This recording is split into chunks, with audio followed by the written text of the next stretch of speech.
Have you ever been faced with a huge decision like buying a car and just felt totally paralyzed? You see some people who dive headfirst into spreadsheets comparing every single detail, and then you have others who just kind of go with their gut. Well, it turns out there's a real psychological reason for these two super different approaches. And once you understand it, you'll start to see how you're being persuaded every single day. So let's meet Kate and Ben. They're buying their first car together, but they are on completely different planets when it comes to how they're doing it. Kate is all in. She's got spreadsheets for gas mileage, she's reading deep into safety ratings, she's probably highlighting the warranty's fine print.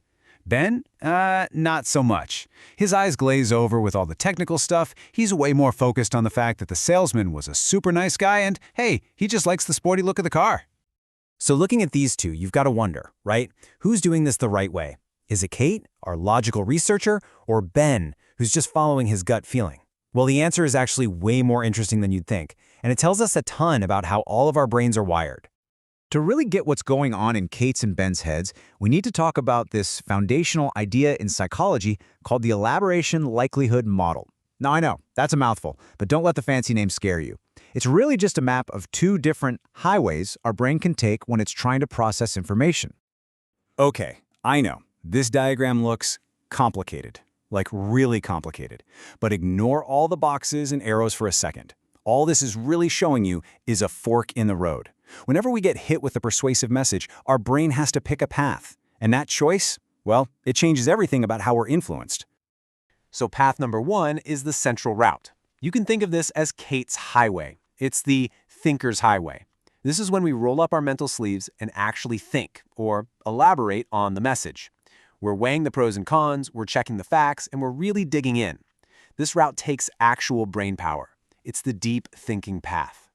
And then there's the other path, the peripheral route.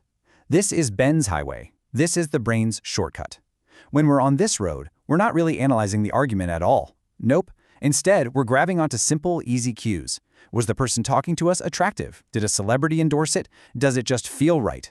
It's the low-effort way to make a call when we just can't or, frankly, don't want to think too hard about something. So here's the million-dollar question. What makes us take that thoughtful central route instead of the easy-breezy peripheral route? Well, it turns out there's a little gatekeeper in our mind that directs traffic, and it basically asks two simple questions. First up, motivation. The gatekeeper asks, do I actually care about this? Is this relevant to me? If the answer is no, forget about it. Second question, ability. Do I have the time, the energy, the brain power to actually figure this out? If the answer to both of those questions is a big yes, then boom, we're on the central route. But if the answer to either one is no, we automatically default to the easy shortcut, the peripheral route. You know, there was this brilliant experiment back in the 80s by a few psychologists, Petty, Cacioppo, and Goldman, that just shows this perfectly. They got a bunch of college students together and told them about a new proposal, a big, mandatory exam they'd have to pass in their senior year to graduate. But here's the really clever twist. They told half the students that this new exam policy was going to start next year, meaning it would absolutely affect them. That's high motivation, right?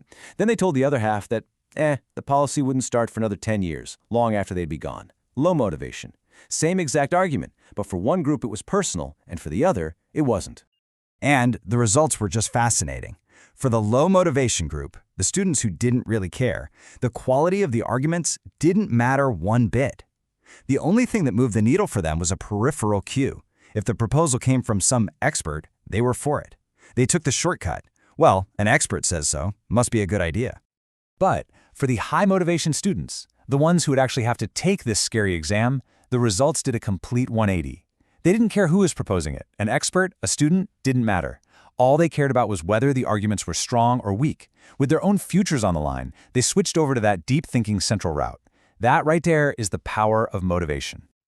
Okay, so once you get this idea, you're going to start seeing the peripheral route everywhere. I'm serious. Advertisers, politicians, influencers, they are absolute masters at using these mental shortcuts to get us on their side when we're not really paying attention. Just think about social media. Before you even read a single post from someone, what's the first thing you notice? Probably the follower count. A profile with 2 million followers just feels more credible than one with 20, right? We use that number as a super fast peripheral clue that tells us, hey, this person is probably worth listening to, without ever having to actually analyze their ideas. That's a shortcut called social proof. Or how about this? You take your car to the mechanic, and they start throwing around all this technical jargon. Yeah, the catalytic converter's flux capacitor is misaligned. What happens? For most of us, since we don't have the ability to judge their actual argument, the jargon itself becomes a shortcut for expertise. We just nod and think, wow, this person sounds like they really know their stuff. And this list of shortcuts just goes on and on, right? A celebrity we like endorses a product. We see that lots of other people are buying something. We're told there are 9 reasons to believe something, even if all 9 reasons are terrible. Or hey, maybe the person delivering the message is just really good looking. All of these are peripheral cues designed to persuade us without making us do the hard work of thinking. So, after hearing all this, you might be wondering, which path is better? Should we always be on the central route? Is the peripheral route bad? The truth is, it's not about one being good and the other being bad. They're just different tools our brain uses to get through the day. Here's the most important thing to know. When you form an opinion using the central route, after really thinking it through, that attitude is stronger. It's more stable. It's way more resistant to somebody trying to change your mind later, and it's a better predictor of what you'll actually do. It's an opinion you truly own. But let's be real for a second. We can't use the central route for everything. We'd be exhausted. We are hit with thousands of persuasive messages a day. The peripheral route isn't a flaw. It's an essential energy-saving feature that helps us make quick, good enough decisions about things that honestly aren't our top priority. And that brings us all the way back to Kate and Ben. See, the goal isn't to be a central Kate for every single choice, agonizing for an hour over which brand of ketchup to buy. And it's definitely not to be a peripheral Ben for everything, buying a house just because the agent was funny. The point is, we are all both Kate and Ben, every single day. The real superpower here is just being aware. It's about thinking about your own thinking. It's about having the ability to pause for a second and just ask yourself, wait a minute, am I being convinced by the actual strength of this argument, or am I just being swayed by a clever shortcut? Just knowing which highway you're driving on gives you all the control. So the next time you feel that pull of persuasion from an ad, a politician, a friend, just ask yourself, am I on the thinker's highway or am I on the shortcut? Because when it comes to the decisions that really truly matter, consciously choosing to take the central route, that can make all the difference in the world.